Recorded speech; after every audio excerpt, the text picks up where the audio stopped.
নমস্কার বন্ধুরা, পলি কিচেনে আপনাদের সকলকে স্বাগত।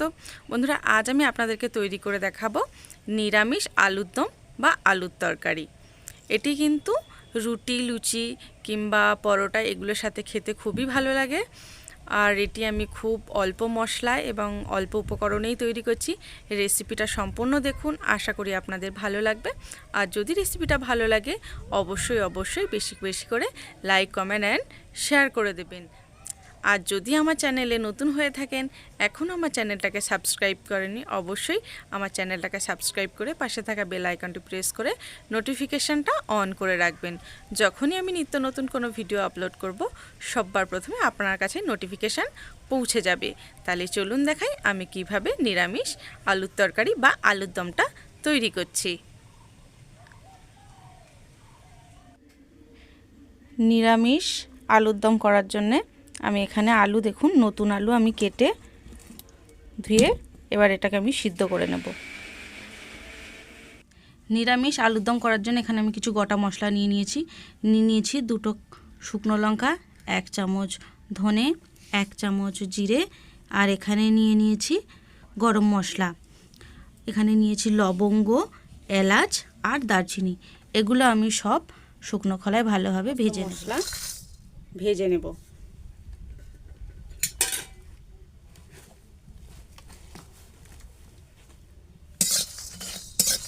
এখানে মশলাটা কিন্তু ভাজা হয়ে গেছে। আর মশলার কড়াটাকে আমি উনান থেকে নামিয়ে সামান্য পোস্ত এর উপরে দিয়েছি। দিয়ে একটু ভালোভাবে এই গরম কড়াতে নেড়ে নেব। নেড়ে এবারে এটাকে আমি শিলে ভালোভাবে বেটে নেব।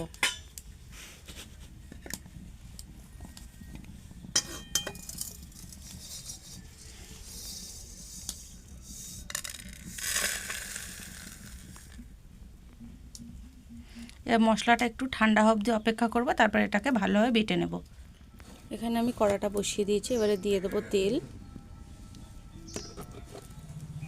দিয়ে দেবো সামান্য চিনি।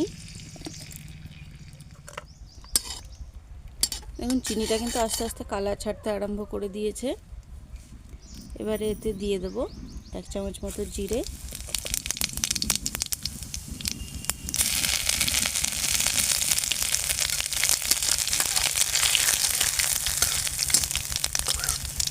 দিয়ে দিয়েছি অল্প একটু আদা।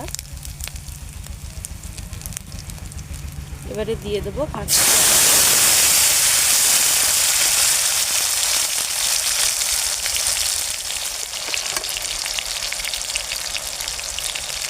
এবারে দিয়ে দেবো স্বাদ অনুযায়ী লবণ।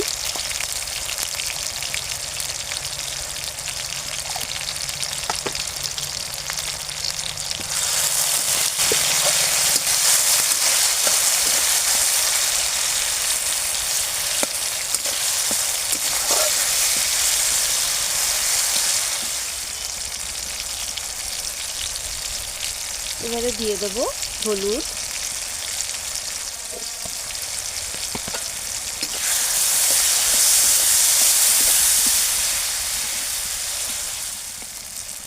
ঝালের জন্য দিয়ে দিলাম লঙ্কা গুঁড়ো, কালারের জন্য দিয়ে দেবো কাশ্মীরি লঙ্কা গুঁড়ো।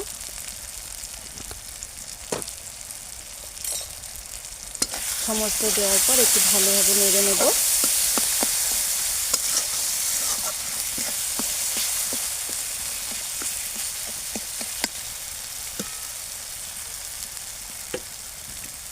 এবারে দিয়ে দেবো আগে থেকে সিদ্ধ করে রাখা আলু।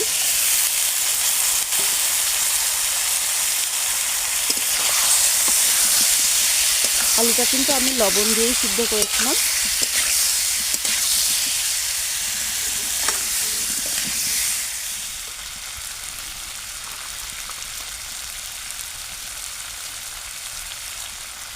দিয়ে দেবো 1 বাটি মতো মটরশুঁটি। মটরশুঁটিগুলো দেওয়ার পর ভালোভাবে আলুটাকে আমি সুন্দরভাবে কষিয়ে নেব।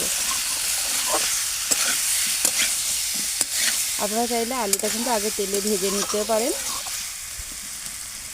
যেহেতু আমি এটা কষাচ্ছি তার জন্য আমি এটাকে আর ভাজিনি আগে। এবারে উপর থেকে আমি দিয়ে দেবো কুচিয়ে রাখা ধনেপাতা।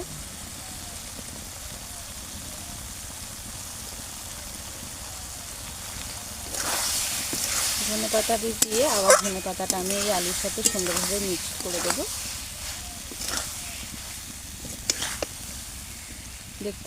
দেখতেই পাচ্ছেন আলু তরকারিটা ঠিক কতটা সুন্দর কালার হয়েছে।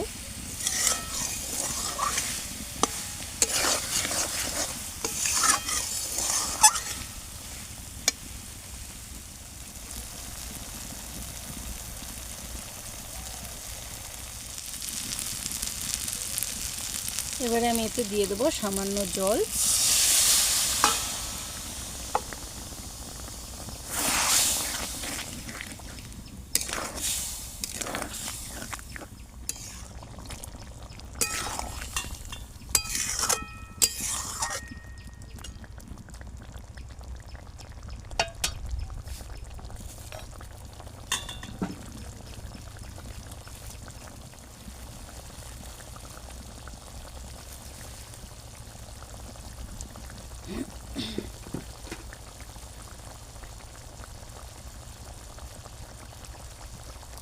এবারে আমি দিয়ে দেবো 1 চামচ মতো গুঁড়ো মশলা, যে মশলাটা আমি ভেজে গুঁড়ো করে রেখেছিলাম সেই মশলাটা উপর থেকে একটু ছড়িয়ে দেব।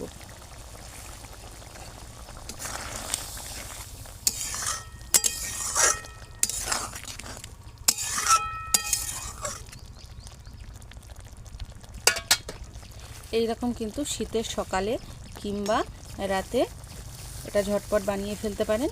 খুব কম সময়ে এবং খুব অল্প উপকরণে এটা তৈরি হয়ে গেল। আর দেখেই বুঝতে পারছেন আলুর দমটা ঠিক কতটা সুন্দর হয়েছে। এবার এটা আমি একটা পাত্রে নামিয়ে নেব।